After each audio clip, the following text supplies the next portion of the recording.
नमस्कार दोस्तों, स्वागत है आपका इस वीडियो में। इसमें हम रमण महर्षि का एक प्रैक्टिस था, बहुत सिंपल एक ही प्रैक्टिस था।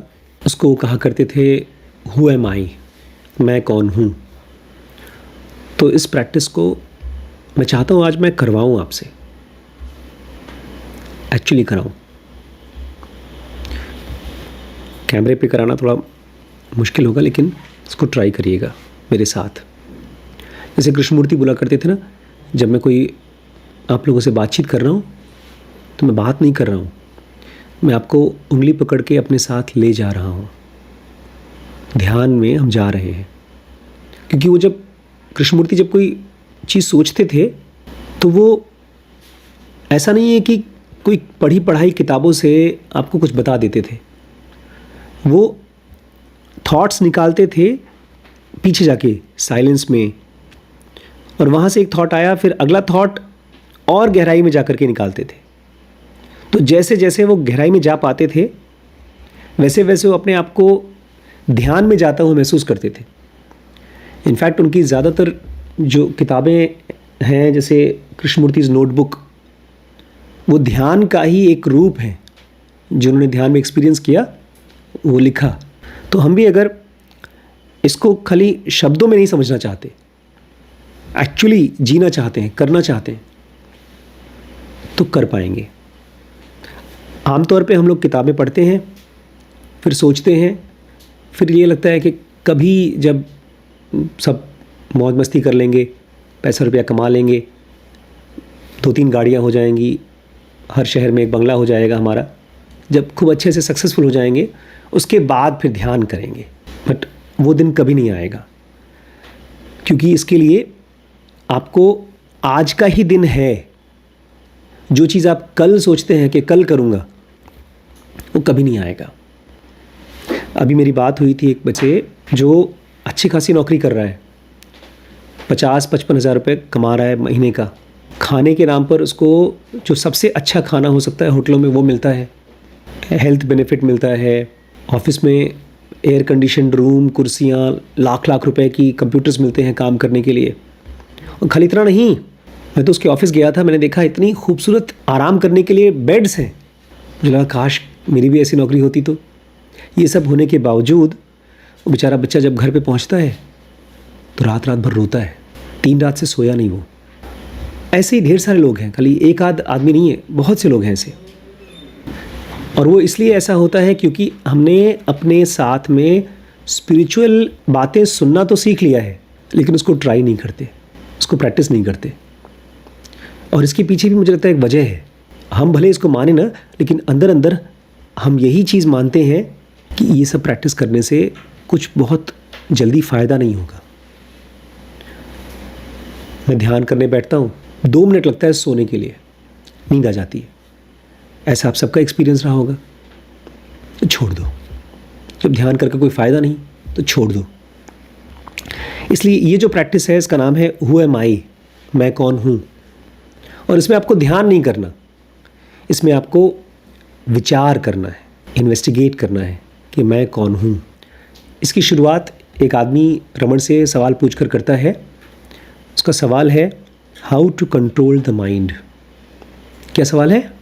कि कैसे मैं अपने मन को कंट्रोल करूँ। क्या यहाँ कोई अपने माइंड को कंट्रोल करना चाहता है सही में? जब अभी क्लास ख़त्म हो जाएगी और फिल्मों के बारे में बातचीत करोगे तो कंट्रोल्ड माइंड से बात करोगे कि लिबरेटेड माइंड से? मेरे क्वेश्चन का समझे नहीं आप। मैं कह रहा हूँ, अभी आप लोग जब बीच में ब्रेक हुआ, और मैं अक्सर देखता हूँ जब भी क्लास होने वाली होती है तो मैं बड़ी इच्छा है मेरी कि क्लास चालू होने से पहले जो भी इस कमरे में आए तो एक पायस माहौल हो। मैं आज देख रहा था श्रवण को उधर सीसीटीवी में काउंटर पे बैठा हुआ था। इसके पहले शुभी बैठी हुई थी, काजल बैठी हुई थी। ज़्यादातर लोग जब कहीं बैठते हैं ना तो अपना मोबाइल निकाल कर देखते रहते हैं। अब श्रवण की आदत नहीं है, ये बहुत कम मोबाइल देखता है। मैं देख रहा था, बस बैठा हुआ है, से हाथ रब कर रहा था, इधर उधर देख रहा था, मोबाइल में नहीं खोया हुआ था। हमारी हैबिट है मोबाइल में खोना। अगर आप सचमुच में अपने माइंड को कंट्रोल करना चाहते हैं तो सबसे पहला काम ये है कि कुछ देर के लिए अपने आप को डीमोबाइल करें, क्योंकि जब तक आपके पास मोबाइल आपके जेब में है या आपके हाथ के रीच में है, आप स्पिरिचुअल आदमी नहीं हैं। आप वो देखेंगे और उसी से रिलेटेड बातचीत करेंगे। 20 साल 30 साल पहले जब फिल्में देखनी होती थी हम लोगों को, तो घर में गिने चुने वीडियो कैसेट होते थे, और उसके भी पहले हफ्ते में एक दिन संडे को फिल्म आती थी, और कैसेट भी लाने के लिए हमको जाना पड़ता था मार्केट। एक कैसेट 20 रुपये का मिलता था, वो 20 रुपये आज का 200 रुपये के बराबर है। तो बड़ी मुश्किल से एक फिल्म देखने को मिलती थी, अब नहीं है। और उस ज़माने में हमारे पास चूँकि एक ही फिल्म होती थी हफ्ते 10 दिन में, तो उसके बारे में बात करते थे, फिर बात ख़त्म।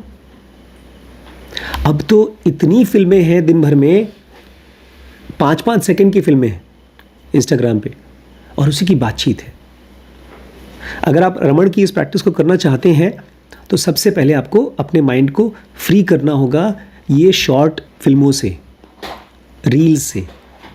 बहुत सोच समझ के बनाते हैं ये लोग आपको हंसाने के लिए। उनका पर्पस आपको हंसाना नहीं है, उनका पर्पस है कि वो कैसे फेमस हो सके, लेकिन उस प्रोसेस में वो आपका माइंड घसीट लेते हैं। तो सबसे पहला स्टेप यही है, अगर आप कोई स्पिरिचुअल प्रैक्टिस करना चाहते हैं, इस वाली को हु एम आई प्रैक्टिस को करना चाहते हैं, तो आप अपना मोबाइल को दूर रखें और अच्छे टाइम के लिए रखें। 5 मिनट के लिए रख दिया, नहाते समय तौलिया रखा है, फटाफट नहा कर गए, पहन लिया सर्दियों का तौलिया, वैसा नहीं होना चाहिए। आधे 1 घंटे के लिए मोबाइल न छूने का, हाथ बार बार जाने की फीलिंग आनी चाहिए कि कैसे आदत बन चुकी है। आप नहीं ऑब्जर्व कर पाएंगे तो आप उससे फ्री नहीं हो पाएंगे। तो सबसे पहले ये बात है। रमण कहते हैं माइंड इनटैंजिबल है। इनटैंजिबल मतलब चेंज होने में इसको दिक्कत होगी। टूट नहीं सकता। लैंड क्या होती है? इंटैंजिबल मतलब जो जिसको टूट देख जाता नहीं है। सकते। हाँ, देख नहीं tangible सकते। मतलब जिसको छुआ जा सकता है, टच करके देख सकते हैं। हाँ, टैंजिबल मतलब जिसको आप पकड़ सकते हैं। इनटैंजिबल मतलब जिसको आप शायद देख लें लेकिन पकड़ नहीं पाएंगे। माइंड है इनटैंजिबल। सच पूछिए तो रमण कहते हैं माइंड है ही नहीं। तो आप अगर पक्के तरीके से उसको कंट्रोल करना चाहते हैं तो क्या करिए, इसको सीख करिए। सीख मतलब खोजिए, देखिए कहाँ है माइंड, और तब आपके माइंड की एक्टिविटीज़ ख़त्म हो जाएंगी। आज जब मैं बाथरूम में जा रहा था, नहीं मैं नहीं जा रहा था, बड़ी मम्मी जा रही थी, सामने एक बड़ा सा कॉकरोच दिखाई दिया उनको, तो उन्होंने पैर से उसको मार दिया और वहीं बगल में छोड़ दिया उसको। 1 घंटे बाद जब मैं बाथरूम में पहुंचा तो वहाँ पर ढेर सारी चींटियाँ मोटे मोटे वाले पार्टी मना रहे थे वहाँ। तो मैंने चींटियों को नहीं हटाया, मैंने कॉकरोच हटाया, पार्टी खत्म। आपके अंदर में भी थॉट्स की पार्टी चलती है, लेकिन उसमें कौन सी चीज़ है जो वो कॉकरोच का काम करती है, मरे हुए कॉकरोच का? पास्ट नहीं, हाँ मतलब पास्ट। यहाँ पर मैं चाहता हूँ हम लोग करें इस प्रैक्टिस को। रमण कह रहे हैं माइंड इनटैंजिबल है, उसको आप पकड़ नहीं सकते, इनफैक्ट वो है ही नहीं। इसलिए अगर आप उसको पकड़ना चाहते हैं तो खोजिए, इसी समय खोजिए माइंड है कहाँ, और तब उसकी एक्टिविटीज़ ख़त्म हो जाएगी। सीज मतलब ख़त्म हो जाएगी। इसी समय अपने माइंड को खोजिए, क्या विचार चल रहा है। अगर मैं आपको 2 सेकंड के लिए क्लास से अलग छोड़ दूँ, क्लास रोक दूँ, क्या विचार चल रहा है वैभव? अभी चल रहा है कि अटोनमेंट फिल्म डाउनलोड करनी है। अटोनमेंट फिल्म के बारे में डाउनलोड करना है। आपके मन में क्या चल रहा है प्रतीक? कढ़ाई पनीर खाना है अभी? नहीं, घर पे बना है। आज कढ़ाई पनीर बना है, उसका विचार चल रहा है। शिरीष, तुम्हारे मन में क्या चल रहा है? वही सोच रहा हूँ। हाँ, बेचारा ने क्वेश्चन सोचा था आज इंटरव्यू करने के लिए, वो नहीं कर पाया। गरिमा जी? आग जल रही है। आग जल रही है, आँख जल रही है। अच्छा, और श्रवण? कुछ थॉट्स नहीं आ रहे हैं। गुड। Seek the mind. नहीं, हमने अभी 1 सेकंड के अंदर में हमने छोटा सा मेडिटेशन कर लिया। जैसे ही आपने देखा कि क्या चल रहा है मेरे मन में, आपने छोटा सा मेडिटेशन कर लिया। और आपने ये भी देखा होगा कि जैसे ही आप अपने मन को खोजते हैं तुरंत वो गायब हो जाता है। आपकी कढ़ाई पनीर के आगे रोटी नहीं याद आई होगी, बस उसके बाद ही रुक गया। आपकी फिल्म के ऊपर आप खुद ही हंस रहे हैं कि अरे ऐसा कैसा थॉट आया, अंदर अंदर में थॉट आया और उसकी प्लानिंग भी चल रही थी, लेकिन जैसे ही ऑब्जर्व किया फिल्म रुक गई। माइंड की एक क्वालिटी है, अगर आप उसको देखेंगे खोजेंगे तो गायब हो जाता है। थॉट्स। अब सुनिए माइंड क्या है। रमण कहते हैं और कुछ नहीं, केवल विचारों का एक गुच्छा है, बंडल ऑफ थॉट्स है। प्लीज़ इसको पकड़िए। हमारे मन में, हम कोई नहीं चाहता कि हमारे मन में विचार चलें, थॉट्स चलें, तभी तो ध्यान होता है। जब विचार नहीं होते तो ध्यान होता है। तो रमण कहते हैं थॉट्स हमको आते ही इसलिए हैं क्योंकि हमारे अंदर में एक थिंकर है, एक सोचने वाला बैठा है, और उसके बाद थोड़ा सा उसको बहुत सॉफ्टली एक गाली टाइप की देते हैं रमण। जो हमारे अंदर में विचार करने वाला है, जो थिंकर है, उसी को बोलते हैं ईगो। और अगर आपने अपने ईगो को खोजा तो गायब हो जाता है, ऑटोमेटिकली गायब हो जाता है। और देखा जाए तो ईगो और हमारा माइंड दोनों एक ही है, सेम है। बहुत सिंपल प्रैक्टिस है। आप अपने आप से अंदर में अपने माइंड को खोजिए। आप बैठे हैं, खाली बैठे हैं, पहले मोबाइल हटा दीजिए। आप किसी से बात कर रहे हैं, उसको बात करिए। उस समय अगर काम का विचार आ रहा है तो ठीक है। अगर कोई ऐसा विचार आ रहा है जो डेप्थ का नहीं है, इनसाइट का नहीं है, आपको समझ नहीं दे रहा, इसका मतलब वो ईगो से निकला है। उसको देखिए और तुरंत वो गायब हो जाएगा या रुक जाएगा। और इसको जड़ से ख़त्म करने के लिए रमण कहते हैं ईगो वो रूट थॉट है। रूट थॉट मतलब वो मेन जड़ है। अगर आपने इसको चोट कर दिया तो विचारों का पूरा मधुमक्खी का छत्ता ख़त्म हो जाएगा। आप चाहे करोड़पति भी बन जाएं, मैं अभी इसी समय कुछ करोड़पतियों को जानता हूँ, उनका ईगो और मजबूत है बाकियों से, वो बाकियों से ज़्यादा परेशान हैं। जब तक आप अपने ईगो को पहचान करके उसको चोट नहीं करते हैं तब तक आप फ्री नहीं होंगे। बाहर की चीज़ें आपकी ईगो को और मजबूत करती हैं। अब मुझे लगता है कि हम में से ज़्यादातर लोगों का ना प्लेजर और पेन का साइकिल चलता रहता है, इसलिए हम लोग अपना मोबाइल के साथ में एंजॉय करते रहते हैं। और फिर जब एंजॉयमेंट एक हद तक पहुंच जाता है फिर हम दूसरे कोने में जाते हैं, फ्रस्ट्रेशन में। जैसे उस बच्चे के बारे में बताया, उसके पास नौकरी होने के बावजूद में डिप्रेशन है, फ्रस्ट्रेशन है। हमारे साथ भी ऐसे ही है। हम दिन भर अपने वीडियोस को देखते हैं, टाइम पास करते हैं, और फिर दिन में एक बार या 2-3 दिन में एक बार ऐसा होता है कि बहुत गुस्सा आता है, बेइज्जती करते हैं लोग, या खुद ही बड़ा छोटा महसूस होता है। तो ये सारा का सारा खेल चक्कर है ईगो का। एक ख़ास टाइप की थिंकिंग चलती रहती है हमारे मन में। रमण ये नहीं कह रहे हैं कि आपको सोचना नहीं है, रमण कह रहे हैं ईगो में से निकलने वाले विचारों को हटाना है। सर ये पैराडॉक्सिकल नहीं है, ईगो अलग है, थॉट अलग है और थिंकर भी अलग है, मतलब समझ नहीं आया। देखिए, इसको आप सोचने की कोशिश मत करिए। अभी अगर आप सोचेंगे कि ईगो अलग है, थॉट अलग है, माइंड अलग है, तो आप उसमें कमी निकालेंगे। आप इसको पकड़िए कि एक चीज़ है, एक गुच्छा है। जैसे किसी को फोड़ा हो जाता है, फोड़े का एक सेंटर होता है, उसमें बोला भी जाता है कि अगर इसमें से कील निकाल दी गई तो फोड़ा ठीक हो जाएगा। और वो होता क्या है फोड़ा? आपके बॉडी के अंदर में ढेर सारे वाइट ब्लड सेल्स होते हैं जो वहाँ के बैक्टीरिया से फाइट कर रहे हैं। तो ईगो एक ऐसे ही फोड़े वाला सेंटर है, वो सेंटर पीस है, और वहाँ से आपके बाकी थॉट्स निकल रहे हैं। आपकी बात को रमण भी कह रहे हैं कि कैसे मैं अपने आप को ख़त्म कर सकता हूँ। जब मैं ही माइंड हूँ, मैं ही थॉट हूँ, तो मैं अपने आप को ख़त्म कैसे कर सकता हूँ? रमण कह रहे हैं आपको खाली एक ही काम करना है, आप विचारों की शुरुआत कहाँ से हो रही है उसको खोजो, वहीं बैठ जाओ। हम क्या करते हैं, एक विचार से दूसरे विचार पे कूद जाते हैं, उसके बाद थर्ड विचार पे। जैसे आपने कहा, ये तो बड़ी पैराडॉक्सिकल चीज़ है, मैं, थॉट, ईगो, ये तो सब एक ही चीज़ है, इनको ख़त्म करने के लिए बोल रहे हैं, ये सब थॉट्स हैं। रमण कह रहे हैं हर एक विचार का एक शुरुआत है, कहाँ से वो शुरू हो रहा है।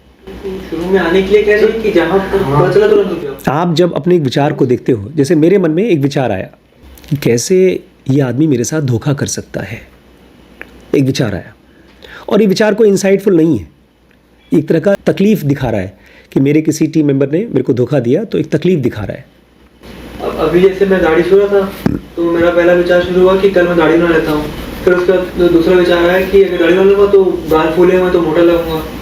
अब जैसे मुझे अब तुरंत याद आया कि अरे ये तो थॉट है, तो वहाँ रुकने के लिए कह रहे हैं कि जो शुरुआत जहाँ से हुई है वहाँ पर जाए। पर सर थॉट तो कभी खत्म नहीं हो सकता, क्योंकि जो अभी हम जैसे एक्सपीरियंस कर रहे हैं ना, और हर एक्सपीरियंस की तो मेमोरी बनेगी, और मेमोरी से ही थॉट आते हैं। जैसे मेरा कोई भी थॉट नया नहीं होता, मैं देखता हूँ कि हर एक जो थॉट है वो कहीं ना कहीं मेमोरी से रिलेटेड है, जो हो चुका है उसी से कुछ है। हाँ, दाढ़ी मेरी कहाँ बनी होगी?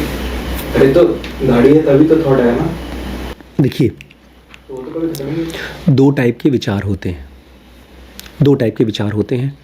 एक विचार जो अहंकार में से निकलता है, मूर्खता में से निकलता है, इमोशन में से निकलता है, वो है ईगो का थॉट, जो 90% थॉट चलते हैं। और एक थॉट है जो परफेक्शन में से निकलता है, प्योर अवेयरनेस में से निकलता है, ट्रू सेल्फ में से निकलता है, वो नया होता है। ऐसे ही विचार भगवद गीता बनते हैं। आपके पास अभी वो विचार नहीं, आपका विचार आपके सेल्फ के आसपास, अपने अहंकार के आसपास चलता है। मेमोरी से आता है वो आपका मेमोरी, आप ही का मेमोरी है, और किसी का मेमोरी नहीं है। लेकिन वो विचार जो मेमोरी में से भी आ रहा है, उसका भी एक बेस है, उसकी भी शुरुआत कहीं से हो रही है। हाँ, क्योंकि वो एक्सपीरियंस हमने किया हुआ है इसलिए। देखो, इस प्रैक्टिस की सबसे खास बात यह है कि इसमें आपको कुछ सोचना नहीं है, इसमें आपको पूछना है कि विचार कहाँ से आ रहा है, और वहाँ जाकर के 1 सेकंड के लिए रुक जाना है। और जब आपका मन ये कहता है विचार तो कभी रुक नहीं सकता, उस विचार को भी देखना है, उसकी शुरुआत कहाँ से हुई, और वहाँ जाकर रुक जाना है 1 सेकंड के लिए। फिर से विचार आया, अरे कब तक देखूंगा, उस विचार को भी देखो, उसके बेस में जाकर रुक जाओ 1 सेकंड के लिए। फिर अगला विचार जो भी आया, पालक पनीर बना है, कढ़ाई पनीर बनी है, फिर से उस विचार को देखो, उसके बेस में जाकर के कहाँ से विचार शुरुआत हुई, उसको देख करके वहाँ 1 सेकंड के लिए ठहर जाओ। आपकी जो कोशिश है वो यहीं तक पहुँच सकती है, एक विचार को देखना, उस विचार के बेस पे जाना और ठहर जाना। अगर आप उस विचार के शुरुआत पर पहुँच गए और वहाँ 1 सेकंड के लिए रुक गए और दिन भर में 15, 20, 25 बार कर पाए, उसके बाद रमण कहते हैं जो बियॉन्ड है, जो लाइफ है, वो अपना काम कर लेगी। जैसे हम लोग जिनोगा में पढ़ते हैं कि एक नो मैंस लैंड है, नो मैंस लैंड के उस पार आपके गुरु हैं, इस पार आप हैं, आपको उस पार पहुंचना पड़ेगा, तब गुरु आपका हाथ पकड़ेगा। तो ये उस पार विचारों की बेस पर पहुंचना है। एक बार आप वहां पहुंच गए विचारों के बेस पर, उसके बाद आप कुछ नहीं कर सकते, आप हेल्पलेस हैं।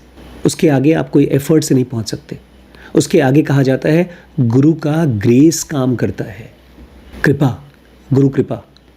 फिलहाल जो हम लोग हैं वो दो चीज़ें मिक्स्ड हैं। एक तो हम इंडिविजुअल हैं, मैं अपने आप को बाकी दुनिया से अलग, मेरी शक्ल है, मेरा एक्सपीरियंस है और मेरे विचार हैं। अगर कोई मेरे खिलाफ कुछ करता है, मुझे धोखा देता है, तो मुझे गुस्सा आएगा। ये मेरी इंडिविजुअलिटी है, जहाँ पर कोई चीज़ जो मेरे हिसाब से नहीं होती वो मुझे हर्ट करेगी। तो मेरे अंदर में एक तो है इंडिविजुअलिटी, उसको बोलते हैं व्यक्तित्व, और एक है ट्रू सेल्फ, सत्य, ईश्वर। व्यक्तित्व ईश्वर के बिना नहीं रह सकता। अगर ये शरीर मर गया तो ये शरीर मर गया, लेकिन इस शरीर के बिना भी ईश्वर रह सकता है, ट्रू सेल्फ रह सकता है। ये एक थियरी लगेगी आपको, लेकिन इस थियरी पे आपको विश्वास करना पड़ेगा, क्योंकि रमण महर्षि जैसे लोग ट्रू सेल्फ के साथ रहे हैं बिना पर्सनल ईगो के। ऐसे लोगों को जब आप देखो तो लगता है यार ये आदमी, इसके अंदर घमंड क्यों नहीं है, कैसे वो आदमी लंगोट पहन करके आराम से रह पाता है। उनकी ऐसे लोगों को जब आप पढ़ते हैं, रमण जैसे लोगों को, तो समझ में नहीं आता है कि क्यों इनके अंदर में सुपर ह्यूमिलिटी है, इतनी ज़्यादा विनम्रता क्यों है, इनको कुछ चाहिए क्यों नहीं। मैं कल वीडियो के ऊपर कुछ फोटोज़ डालने के लिए इकट्ठी कर रहा था रमण की। आज अगर जाएंगे आप रमण आश्रम में, इतना खूबसूरत पत्थर का बना हुआ है मंदिर, मूर्तियाँ महंगी महंगी, लाखों की मूर्तियाँ बनी हैं। रमण की 2 मूर्तियाँ लगी हैं वहाँ पर, एक सफ़ेद और एक काली, और दोनों की कीमत आज की रेट में अगर आप बनवाएंगे फ्रेश तो 5-5, 10-10 लाख रुपए की बनेगी। लेकिन वो पुरानी जो फोटोज़ हैं वो मड़ई में रहते थे, एकदम गांव में। वो जो आश्रम आज बड़ा फेमस आश्रम है, जब रमन जिंदा थे उस समय वो एकदम गरीबों की तरह रहते थे, सिंपल लाइफ जीते थे। उनको देख करके आपके मन में यही आएगा, यार ऐसी ज़िंदगी मैं नहीं जी सकता। हाँ सर, अभी कल मैं गाँव गया था ना, बोला मैं तो देख कर उनको डर गया कि भाई मैं नहीं जी सकता ऐसे। फिर मैं साधु बनने वाला, मेरा ख्याल छूट गया वहीं पर ही कि मैं नहीं ऐसे टहल सकता। हमारे मन में जो डर का विचार आता है वो आता है इंडिविजुअलिटी से, क्योंकि अगर लाइफ कभी हमको किसी गरीब स्टेट में डालेगी तो रहना तो पड़ेगा ही। और एक तरह से देखा जाए तो हम सब के सब एक गरीब हैं। रमन तो गांव में रहते थे, अब वो गांव शहर बन गया है, अलग बात है। निसर्ग दत्त तो शहर में रहते थे, बम्बई में रहते थे। उनके पास अपना एक छोटा सा फ्लैट था, एक बीड़ी की दुकान थी, बट वो बम्बई भी बम्बई क्या है। हम लोग अमीर कहाँ हैं? हमारी अमीरी और गरीबी हमारा इंडिविजुअलिटी है, हमारे मन में चलने वाले विचार और डर है। रमन कहते हैं जब भी आप खुद को ऑब्जर्व करोगे, विचारों को ऑब्जर्व करोगे, उसको एनालाइज करने की कोशिश करोगे, बुद्धि वहीं तक काम करती है। जैसे आपने कहा कि विचारों को तो देख लूँगा, इमोशंस को कहाँ से देखूँगा? ये आपकी बुद्धि कह रही है कि नहीं? बुद्धि यहीं तक जा सकती है, लेकिन खुद को जानने के लिए बुद्धि पर्याप्त नहीं है, कुछ और भी चाहिए। आज मैं देवांश से बात कर रहा था अपने बेटे से, सबसे छोटे हैं उन चारों में, और मैं देख रहा था कि उसके स्कूल से ट्रिप जा रही है मनाली। 300-400 बच्चों में से खाली 23 बच्चे जा रहे हैं, 30-35 बच्चे, और उस ट्रिप का अच्छा खासा पैसा लग रहा है, ऑलमोस्ट 9-10 हज़ार रुपये। प्लस उस बच्चे से मैंने बात किया तो पता चला उसके पापा के ऊपर अभी भी 26 लाख रुपए का लोन है। और इस बात को बताते बताते वो खुश हो रहा था, हंस रहा था। उसको ये भी दिखाई नहीं दिया कि अगर मैं ये 9,000 रुपये ना खर्च करूं तो क्या पता पापा के ऊपर प्रेशर कम पड़े। तो ये इलॉजिसिटी की पराकाष्ठा है, मतलब एक्सट्रीम। जब हमारी बुद्धि चीज़ों को देख करके कनेक्ट नहीं कर पाती तो ऐसे बिहेव करती है। जब हम चीज़ों को ऑब्जर्व नहीं करते तो उसको लगता होगा वो तो उनकी प्रॉब्लम है, मेरी प्रॉब्लम थोड़ी है। और मुझे याद है बचपन में मैं भी ऐसे बड़ा ललचाता था कि मुझे पिकनिक जाना है, अपने दोस्तों के साथ में ट्रिप में जाना है। पापा मम्मी बोलते थे बहुत खर्चीली चीज़ है ये, हमारे साथ घूमने चलना तुम। आप जब बुद्धि से बात करेंगे, बुद्धि से पूछेंगे तो बहुत समझा नहीं पाती। बुद्धि को चलाने वाली कौन है? अहंकार। अहंकार वो है जिसको वो चीज़ चाहिए जो उसको चाहिए। उसके बाप की क्या प्रॉब्लम है उसको उससे कोई मतलब नहीं, क्योंकि उसका अहंकार तो यहाँ है ना। हमारा इमोशंस, हम यही तो पढ़ रहे थे, एक होता है लॉजिकल, एक होता है साइकोलॉजिकल। अगर कोई चीज़ गलत है लेकिन मुझे अच्छी लगती है तो वो सही है। रमन कह रहे हैं बुद्धि का बहुत भरोसा मत करो। जब सेल्फ को ऑब्जर्व कर रहे हो तो बुद्धि में से निकलते हैं विचार, और विचार तुमसे बोलेंगे अरे यार बहुत फ़ायदा नहीं है ऑब्जर्व करके। इमोशन को देख नहीं सकते तुम। ये गुरु की बात कुछ दिन तक तो अच्छी लगती है, बाद में सब बकवास है। ये सब विचार हैं जो अपने आप में बड़े बुद्धिमान लगते हैं, लेकिन उनके ऊपर भरोसा नहीं करना है तुम्हें। रमन कह रहे हैं लंबी यात्रा है। हमारे अंदर में बहुत सी ऐसी चीज़ें हैं जो मैं नहीं है, नॉट आई है। उसको हटाना खाली काफ़ी नहीं है, इसके आगे अपने को और आगे चलना होगा। मैं चाहता हूँ आज के बाद जब आप लोग यहाँ क्लास में आए तब एटलीस्ट अपने फ़ोन्स को हटा दें।